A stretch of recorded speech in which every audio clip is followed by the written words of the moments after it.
All right, let's see if this is recording. It should be. Oh, it should be on auto. AFF again. And you know what? We can also hear if it's going to record. It's not recording. Us okay. pouring the beer. Now it is. Pouring. Okay. Pouring the beer. Oh, I think it's good. All right, I'm going to do the famous clap that you make fun of me for. No, it's just funny. I don't make fun of you. It's just funny, like... You can make fun of me. It's all good. That's what we got to do, man. 1, 2, 3.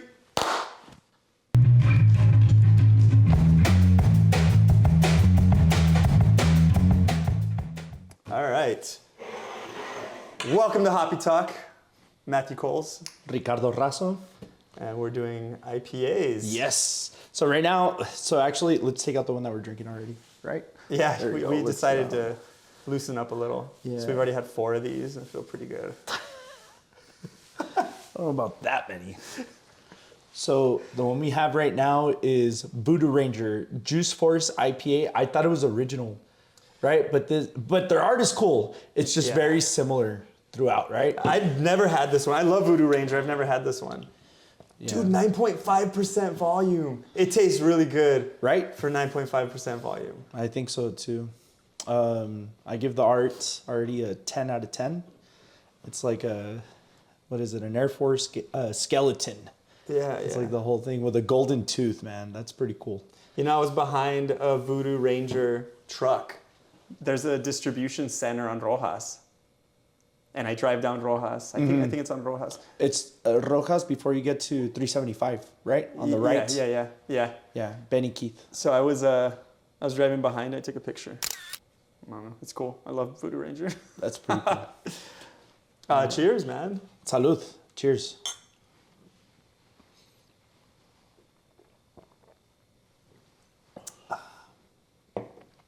So that's what it is. I was like, what's that flavor? It's alcohol.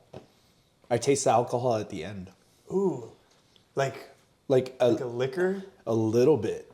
Weird. It's like a liquor, like a lemon liquor, like a bit, but like the peel. You know now that you put it that way, it does taste a lot like it could be a mixed drink. It's good. Yeah. It's really good, but like Long Island iced tea or something. Like it's sweet. Yeah, and I've seen like usually big cans. I mean, I don't know, maybe I'm judging it but this is sold like with the Milwaukees and the Mickeys, and now they have these big cans of IPAs, you know, so it's kind of, and then it says 9.5%, so it looks really attractive. Yeah. But yeah, you know, it's like right there. Instead of saying like 99 cents. It's like 9.5? 9.5%. I don't care if it cost me $10. I'm just kidding. No, it didn't. I'm just kidding. Juice Force. This is new. So that's weird because I thought Voodoo Ranger, it was just Voodoo Ranger. New Belgium Voodoo Ranger. Yeah, so it seems like they make derivatives of that. Like also, have you ever had Stone? Yeah. They have Arrogant Bastard. Yeah. So Arrogant Bastard's the beer, and then there's all like Arrogant Bastard beers. Yeah. It's kind of cool, you know? More bastardy each one. Yeah, but their marketing is like on point. They have really good product.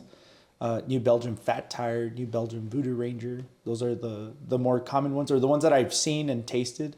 And thinking that this was the OG one, now we tried a new one. So yeah, it's pretty cool. And it's good, dude. 9.5%. That makes me like it a lot. Yeah. Alcohol. I don't care how it tastes. I like alcohol. It tastes good. You can hear it. That is. Look. Boys, we got to get this on there too, though.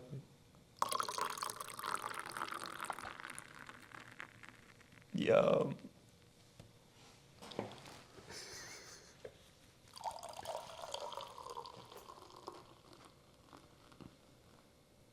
When was the first time you had this beer? Remember that you had it?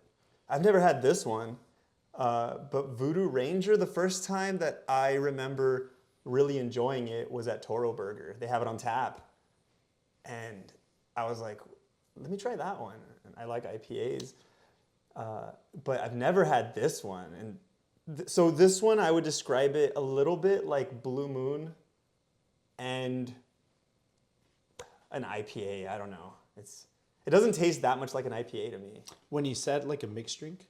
It reminds me of that. There's like a beginning IPA taste, and then it turns into like a hard alcohol, and I like it. I think it's great. Yeah, the first time I ever had Voodoo Ranger was I still remember taking it off the shelf. I think it was at Walmart, like maybe 6 or 7 years back, and it was like, dude, that's so cool. The skull. I don't know. So it has a old orange flavor. Have you ever had orange juice that has... No, that's exactly what it is. So orange juice that has kind of gone, not bad, but it's not fresh. It has this certain flavor to it. And I recognize it mostly because I remember getting orange juice from a bar. And that orange juice is like, it doesn't taste like fresh orange juice. It was on tap. Yeah, it was like one of the buttons. You know how they have the buttons on there, and they're like, shh, and then shh, whatever. Yeah, it was orange juice. Oh. Truth be told, I got it for my daughter because she was with me and she wanted something to drink. So I got her orange juice, and it was not good. It tasted a little bit like this. It's kind of messed up. But well, you know what? If it has alcohol, I mean, over ripened, right? Like everything's gonna taste ripened or over ripened. I think it's pretty good. That's good. Yeah, I think it's a pretty good beer. What would you rate it? Nice head on there. You want me to go first or you go first? I'm gonna do a little more of this smell and tasting real quick and kind of walk through it. So it smells really good. It does.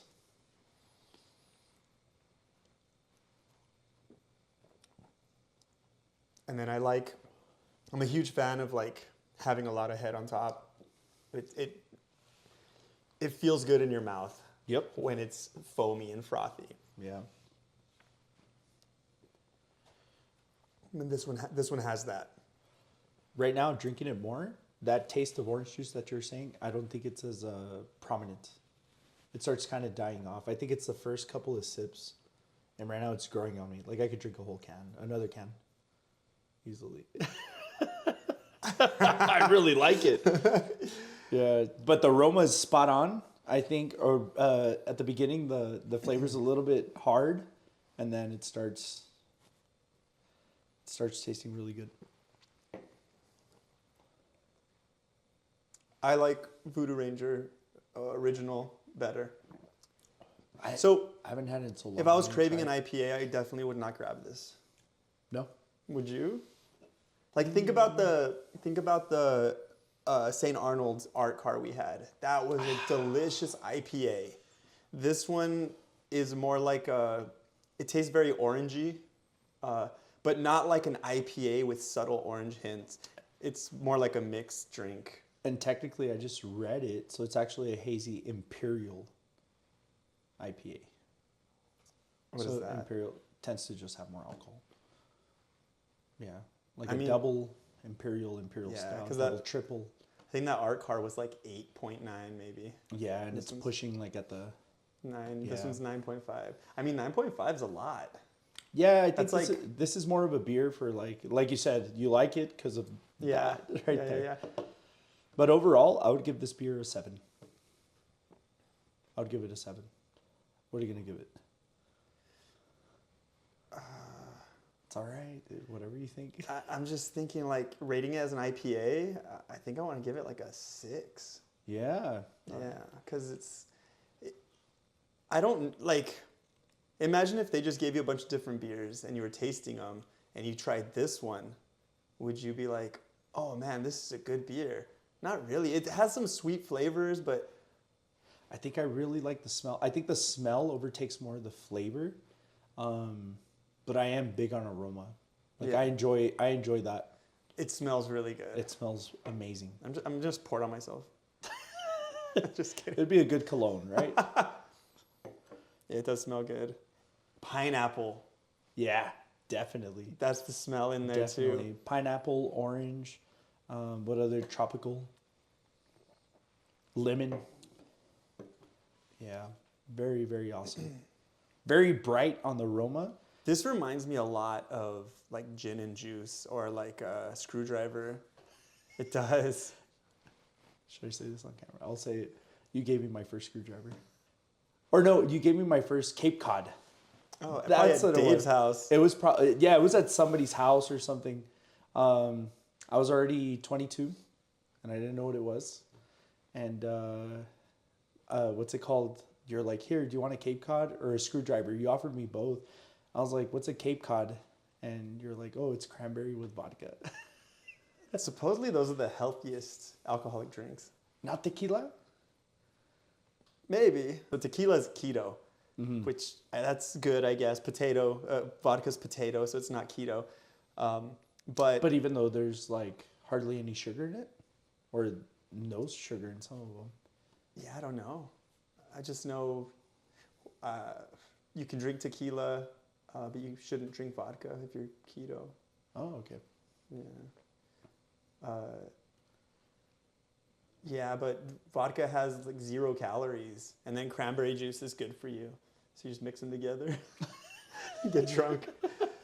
But I used to drink a lot of Cape Cods at that house. That's how come. But I like orange juice a lot. And that might be what's kind of bothering me about this too.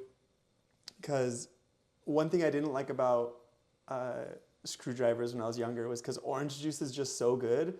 And then you put alcohol in it, like ruins it. You know, it's like... It doesn't make it better. It doesn't, it's like, yeah, it's like, what? Yeah. I don't know. I like orange juice and I like cranberry juice, but what's it called? Like what's something? Oh, like I don't like adding alcohol into Sprite. I like a Sprite. You know, and a lot of people do that and stuff. What alcohol? What's that drink? Like, I don't know what it's called, but I remember drinking like a Sprite with tequila or a Sprite with vodka with some lime. Palomas. Oh, Well, Palomas have grapefruit juice. grapefruit soda. Yeah. Grapefruit soda, right? But I'll see. But anyways, you gave me my first Cape Cod. I don't know what it Hey, was. cheers to that. Salud. I got you into more alcohol.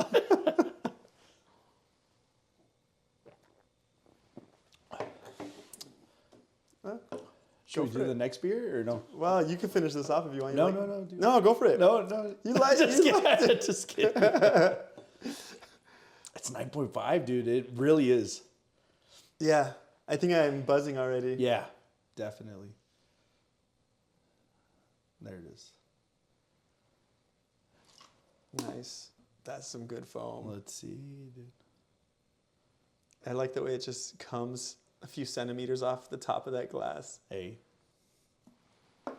The isometry. Isometry? What did you call it? The way the bubbles form? No, the suds. Yeah. Suds, the head. Yeah, Did I say something else? Yeah, so you had said, it's a podcast a while ago, but you talked about how when there's big bubbles and small bubbles, they retain the head and you could like get more foam. And I thought isomerization. No, isomerization. Isomerization. No, that's something. Isometry. Yeah, that's I mean, I guess it does have to do with that, but it would be the chemistry between having hops and boiling that with the wort. Which gives you the different types of bubbles, right? Yes. Yeah. Yeah, so like a lot of beers that don't have that much hops, like for example, an Ultra or Bud Light, yeah, you'll serve it like this and then it dies right away, the head. But like this one, you can tell has a lot of hops, like it's kind of retaining it here.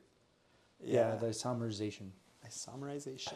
Yeah, and I think it's a phenomenon. Is that what you would call it? Like it's They can't describe it. They can't explain why. Yeah. Yeah. Like I believe that's something I can look up for the next one. But it's like data that's just like, it's known, but we don't know fully why. That's right? cool. Right? So, Yeah. pretty cool stuff. And I actually learned that from a guy that I taught how to brew, Carlos Licon, if he ever sees this podcast. But he's a neurosurgeon, or not neurosurgeon. Oh my gosh. He studied neuroscience. Okay. Yeah, at TCU. Super Neurosurgeon. smart. Yeah, like, dude, I don't see. I'm already twisting words. But what's it called? He's really interesting. So what's it called? He went and applied at the brewery. I hired him. And I would try and say things like, yeah, there's this thing called isomer. I was like, I don't know. He's like, isomerization. I was like, yeah, how the... He's like, yeah, How do you know I that? see it in brains. Yeah, I don't know. No, he's just very intelligent in a lot of things. He reads a lot, or he heard a lot. I don't know. Pero, like, what was another thing? I was like, yeah, so to filter out the beer and to get the yeast out and everything, we need a I don't know. He's like, microspectrometer. And I was like, oh, yeah, that. Exactly. Yeah, you said it exactly like how I read it. But yeah, it's funny. At least you're cool because you're humble. You're not like, get out of my brewery. No, well, I don't know. I think I admire people who are very intelligent or very good at something, because it takes a lot of will. It takes a lot for them. It takes a lot of work, a lot of time. And when people grasp information so good, or certain types of information, it's awesome. I admire it. So you're one of those for sure. Yeah, I have a lot of cousins that are like that, right? Like You're one of them too. Hasmin, Roman. Well, I think I'm very stubborn. I don't think I absorb information that well. I have to like learn that it doesn't work. And then I'm like, okay, it really doesn't work. And then I start going with like what you should be doing, right? And I think that's why I like metal and welding whenever I do it. I haven't done it in a while. Because, you kind of force things.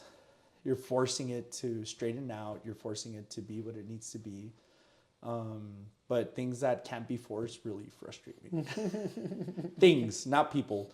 Like, I know I can't force people into anything, but like things like one time, oh dude, the printer at the brewery was not printing. And I was like trying all these things on the computer and everything. And there's like a technology guy at the brewery. He couldn't figure it out. I wanted to grab that thing and just throw it out. I was like, you know what? We'll just get another one. I don't know what's wrong with it. And then I go in the next day and it prints like nothing. And I'm like, okay, what was that? But yeah. Hey, so, you were patient. That's good. No, I don't know. I think because people were there, I didn't want them to see like me being like, and just breaking this thing. Yeah. But with people, I really admire how some people are very intelligent in their subjects, or they read and they know things, and to me, it's very admirable, to see that for sure. Yeah. And we have a lot of family members like that, super humble family members, and they're great at what they do. And we just hang out and we just remember the things they did when they were stupid. Just kidding.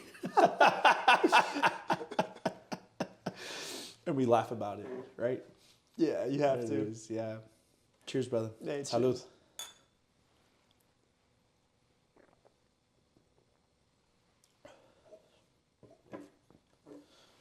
Brewers Association 2023 Beer Style Guidelines. This is an Imperial IPA. Let me see if that's even on here. Yeah, here it is. Okay. There's, juicy. That's exactly what it is. Yeah. So straw to light amber. That's very straw. Can vary widely with haziness. That's something we didn't look at. How hazy is it? Yeah, it's not fairly. It's pretty hazy. Yeah, it's pretty hazy. And you know what? I even see little like particles. Yeah, you got the. Yeah, look.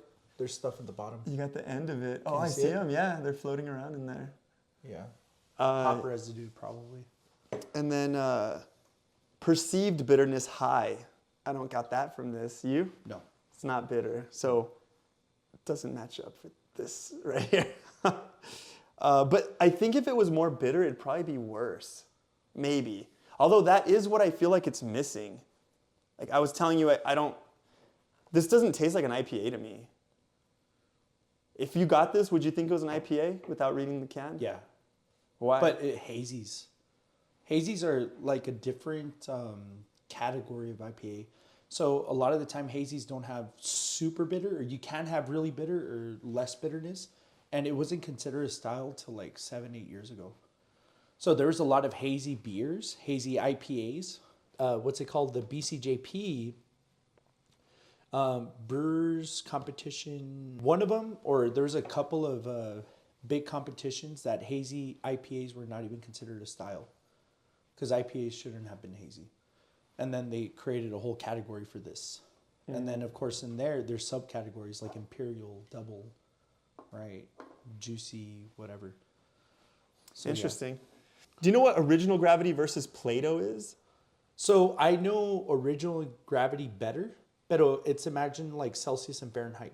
So it's measuring sugar content, but it's a different unit. That's what it is. Okay. Original gravity is what it starts off with. Okay. And the sugar content. So like I think it could go, I mean, one time I made a beer that was 1.100. That's super high sugar. It's like you're drinking, it tastes like syrup. And then the yeast eats that sugar, right? And it goes down to, let's say, 1.037. And then there's a calculation that you do, and you can figure out alcohol. That's what it is. So you can't actually like grab the alcohol and test the alcohol? In beers, I don't know if they're... Maybe if you boil it, you can like capture what comes off of it or something. I don't know. That's actually really smart. But I don't know of a mechanism that does that or some type of technology.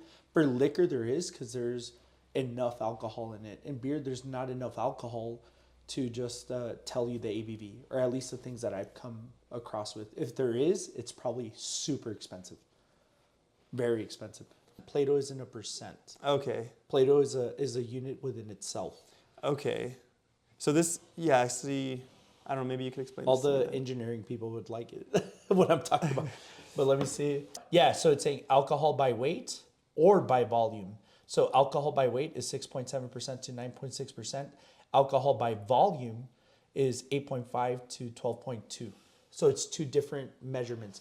So alcohol by weight is like literally measuring the beer, right? So we can tell what the weight of water is. So when it has alcohol, it's going to measure different. It should be lighter, I think. And then by volume is how much alcohol there is in it in volume. So it's a different, yeah. Yeah. So one of them is through mass and the other one's through volume. Yeah. And we go by volume. Yes. Yeah. And I think there is some breweries, I don't know, it's usually by volume. Like this right here is volume, right? Alcohol by volume. Yeah, right there. I haven't really seen one of these by weight. Maybe that's other countries or the old way of like measuring it. Yeah. Yeah, I've always seen ABV everywhere. ABV. Yeah. Yeah, alcohol by volume. And alcohol by weight is communist, and then ABV is No, it's capitalist. not. It's not true. Just kidding. All right, this is not political. It's a joke. Why are you so much louder than me? I don't know. Do I have this set right? I think it might just be me, the way I talk. Maybe I need to talk like this. A little bit louder. A little bit louder now. I don't know. I mean, that's a good thing. Just raise it on yours. But I feel like it's just the mic, honestly. But Raise it. Try and raise it. All right, is that better? Yeah. Now I sound even better. Hello? It is. Hey, oh, maybe that's why. Because I can laugh really loud. Sorry, am I hurting your... No? No, I turned it myself down again. That's all good. All right. Lagunitas. I don't think I've had this one either. You haven't? I don't think I've had This is Lagunitas an old school IPA. IPA. Again, sold in these types of cans. They're like really well-known companies. Lagunitas, 6.2 ABV. We should have started off with this one. Wah, wah. Right? No, because I think this one's going to be better. The legendary India Pale Ale, Petaluma, California. Forgive me if I pronounce that wrong, if anybody is from Petaluma way. I know, right? Lagunitas Petaluma. Brewing Company, Petaluma, since 1993. So it's a pretty old company. Beer speaks, people mumble. Not on this podcast. Oh. Let's get this.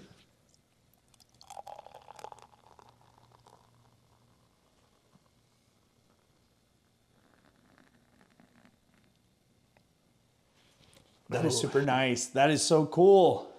This looks tasty. It does. It's not hazy at all. No, this is a traditional IPA. This looks like a lager, except for the head. I mean, it's still pale. I don't think it's like super, it's pretty clear. All right, so first things first. I like the dog. I think that's kind of cool, but very small. IPA, Colors very, I don't know, it's like an off-white with black and red. Nice head. It looks pretty. It is clear. This The one has, suds look beautiful. it's got, look at that. Oh my gosh. See, we'll go American. That's like half an inch Right? off the top. I know. That one But has, yours needs to- that one has better isomerization than the Voodoo Ranger. There it is. I know isomerization is what gives beer head and retention. Well, yeah, I guess so, right? It's retaining it. Yeah. Look at that. It looks like an ice cream. Salud. Cheers. Ooh.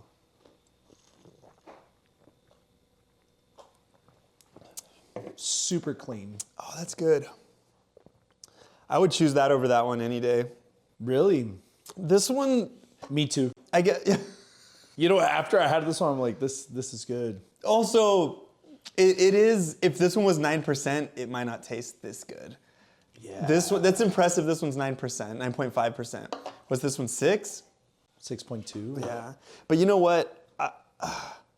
This one has that little bitter bite that I like. That one was, the Voodoo Ranger was missing. It has a sharp bite. Like a very sharp. It just comes Yeah. real quick and goes away, and and it's great. It tastes good. Nice, like orange, almost golden, right? Color. Yeah, you're right. It's not like a. It's a little different than a lager, but it is very lager-esque. Yeah, and the bubbles are beautiful on this thing. I mean, they're just staying on there. There's big ones, there's small ones.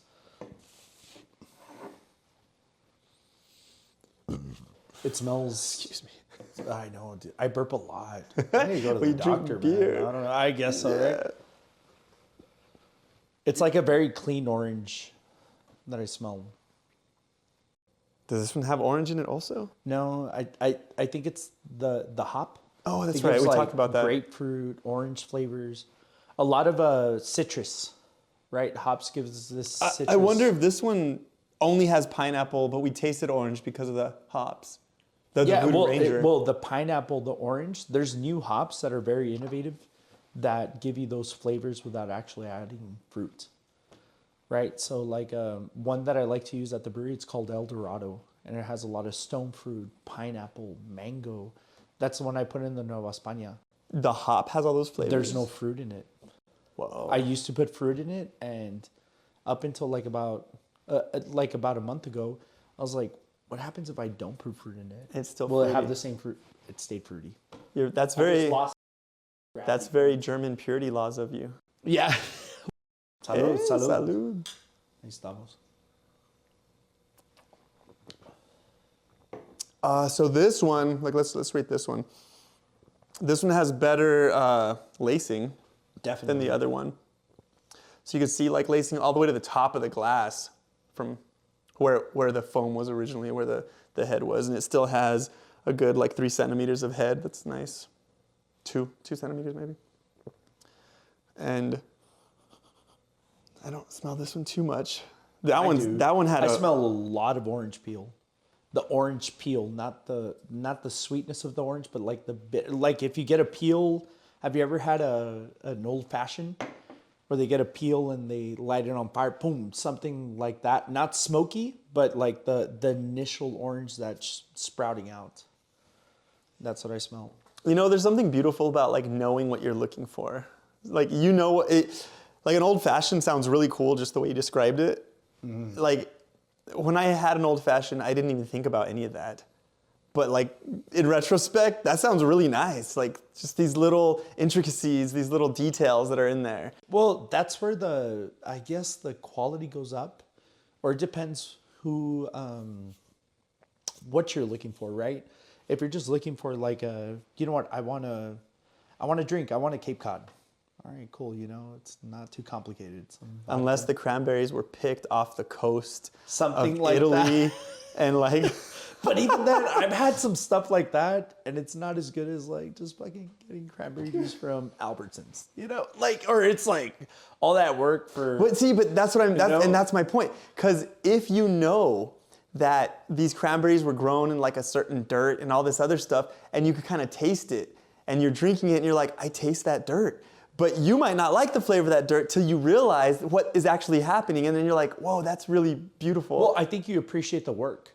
But again, that's why blind tests are good, because it's like, well, I if you know the background, right? Then it changes it. Yeah, because it's like we're opinionated. I think especially us, we want quality. We want something somebody worked hard for and did. But you know what? If I put you a Bud Light and a beer that's very similar that I made, and you're like, you know what? This one does not taste good. And you're drinking Bud Light. You must have made this one. It's like, no, I made the other one. You know what I mean? Like, yeah. You know, so it's like to get rid of the bias. Funny, I thought of Bud Light as soon as we started talking about it. Also, because I was so shocked. Like, dude, I'm never gonna forget that. Like, Bud Light was like the worst of the worst. It's supposed to be, but why? And then we liked it. But it's supposed to be the worst of the worst, but is it everybody's like secret, like instead of eating chocolate cake in the middle of the night, you grab a Bud Light because it's like, it's supposed to be the worst, but it's one of the best sellers. Like the last time I remember having a Bud Light that someone gave to me was going to the backyard of one of my friends' houses, and their dad was an alcoholic, and he had one in a bush. He would keep them in bushes. So that's again, so you see these products and people treating them that way, right? But if you have it side by side in the same glass, no label, we've already seen what kind of happens. And that's why it would be interesting to go back to some of these beers and be like, all right. We should blind taste test this one. Yeah. And see, you know what, are we, because like right now, like I told you, I feel like it was abrasive. And then I was like, no, this is good. But is it because of the alcohol? Is it the ambience? Is it the color of the light? Is it because now we have headphones? Is it the conversation? Yeah. You know, but if you're just in a room and you have 4 different products in front of you, they look similar, they smell similar, rate them, no influence. And that's what makes it, that's where you see the marketing comes in, right? And you know what, it is true. Like I was in Valentine, Texas, well, yesterday, part of today in the morning, you know, for Valentine's Day. They're only open one day out of the year. So they're closed 364 days out of the year, the bar. And it's open one day out of the year. And it's on Valentine's Day. Whoa. Well, it wasn't Valentine's Day, but Valentine's Day weekend. If Valentine's Day falls on the weekend, then they open up that Saturday or whatever. And we're drinking Coors in this bar that is made out of dirt, adobe. They have dollar bills all over the place. There's people that are just so free. There's cowboys, there's rancheros, there's fresas, there's people from all over Texas. Dude, I loved it. I fell in love with it. I was like, dude, this is so cool. And it's like a bar. It smells a little bit like the tiles falling off. And you're out there and you're having a Coors and you're like, this is what Coors was about. You know, cowboys, you know, we don't give a Coors Light? anything. Yeah, Coors Light, you know, because that's all they had. Like, it wasn't a Coors banquet. And it tasted great, you know, but am I going to go somewhere else and have a Coors? Probably not, you know. And, but it was an experience for sure. You guys should go next year. Yeah? Was it on tap? Coors Light on tap? No, it's a can. Yeah, everything's canned. They don't have taps. What kind of bar is this? Dude, it is so trippy. It is so, and there's thousands of people.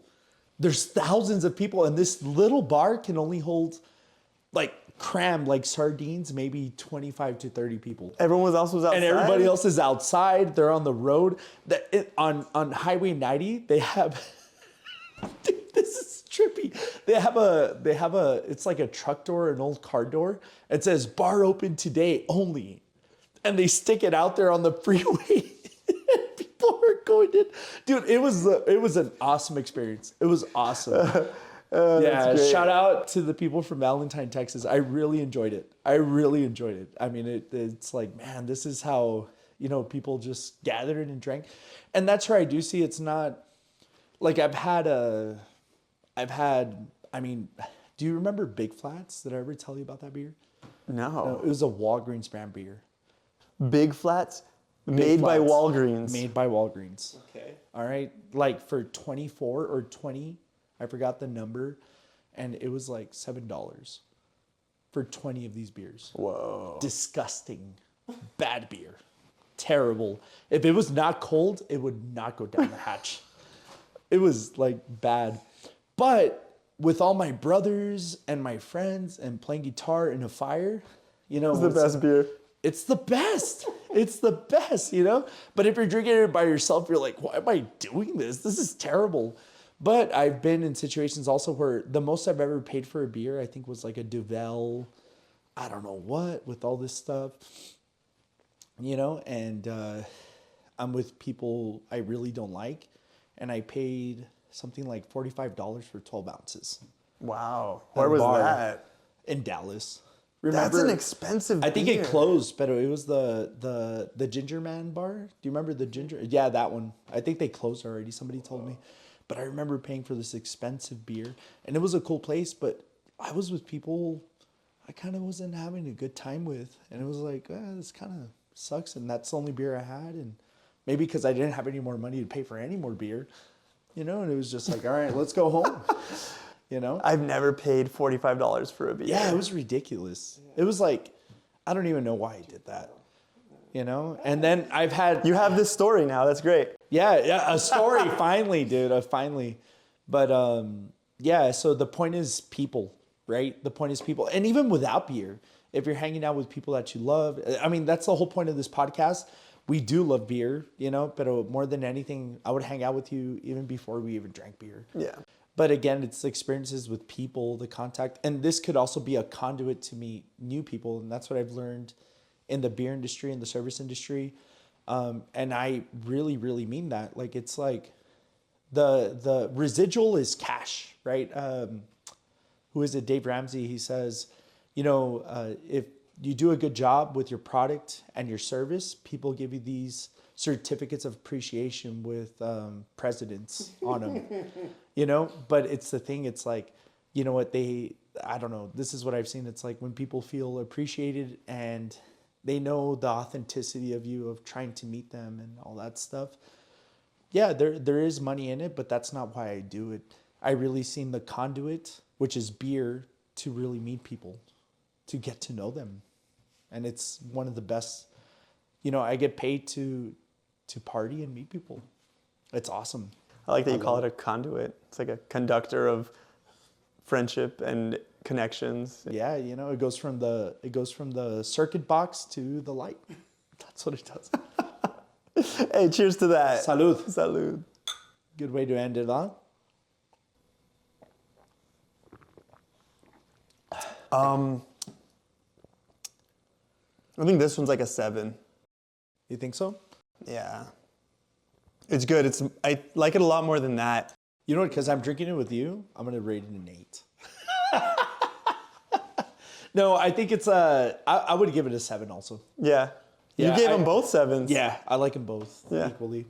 Yeah, just different styles. I appreciate the style that they're trying to approach. But I like both for sure.